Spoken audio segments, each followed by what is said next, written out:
we're going to talk to some bloggers, not about games coming up because there are no games, but about the fact they don't have a manager to pick the team if there were games coming up. In a moment, we'll talk Spurs. Let's start with all things Everton, and we can say hello to, from the Toffee's Blues podcast, Terry McAllister joins us. Good morning, Terry. How are you? Hi, Tim. Morning, gents. Nice to speak to you. And you too. Listen, before we talk about your manager, I'd quite like to get your views on how the season panned out for you, because it was a strange old season for Everton, because from our perspective, doing the show, we had callers, Everton fans, phone us up, couple saying we've got a chance of winning the Premier League, a lot of Everton fans saying top four, and in the end, Leeds finished 10th. So what went wrong, if anything did go wrong? I think squad depth eventually told. I think, the season started really well, playing good football at the beginning, scoring lots of goals. Then injuries started happening around December. I think Carlo Ancelotti made the decision to switch to be more pragmatic and more defensive, and then never really got out of that mindset, and we didn't really have the depth to manage even one or two injuries. We got injuries to the core, and even just that was enough to see the midfield fall apart. When he got injured, we only won 2 out of 10, 12 games, and that was it. Just tailed off badly at the end. In the end, were you quite pleased to see the back of him? No, absolutely not. I'm still gutted, if I'm honest. Okay.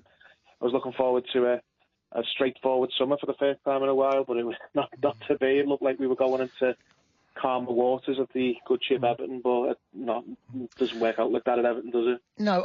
How do the general? I mean, it's asking you here to kind of sum up how the rest of the fan base feel, but you must have a general feeling of how they feel about the way he left. He's not from Everton. It's no big surprise. Real Madrid are a bigger club than Everton. That's no surprise. But the way he left without really even turning around and saying goodbye, it was literally, okay, there's a better offer, I'm off. Is it stick in the throat a little bit? Yeah, I think it does. Not speaking for everyone, but I think it's safe to say most of the fan base were a bit shell-shocked by how quick it transpired.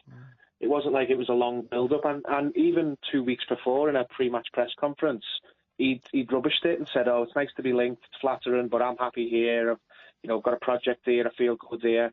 And then when these links started coming out, they were a little bit, tepid at first, and I don't think many people believed it. And then within 2 days, he'd gone. It was like a person at a party who leaves without telling you, and then you'd only realise he's gone when you look around and there's not there. So it has soured a lot of people on him, I've got to be honest. I personally can't bring myself to be angry at him just because it was Real Madrid, but he didn't go about things very well in his usual Carlo Ancelotti way. Who do you want to take over, Terry?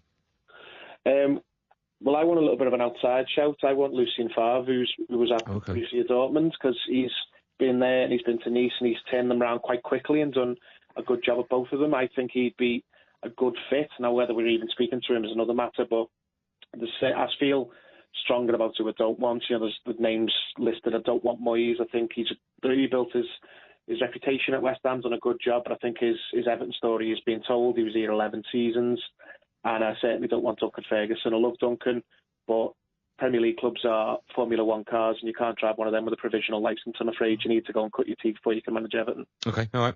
Listen, Terry, real pleasure. Thanks so much for your time. Enjoy the Euros, and we'll speak to you in a bit. Will do, boys, you too. Cheers, pal. There you go, Terry McAllister, as I said, from the Toffee Blues podcast.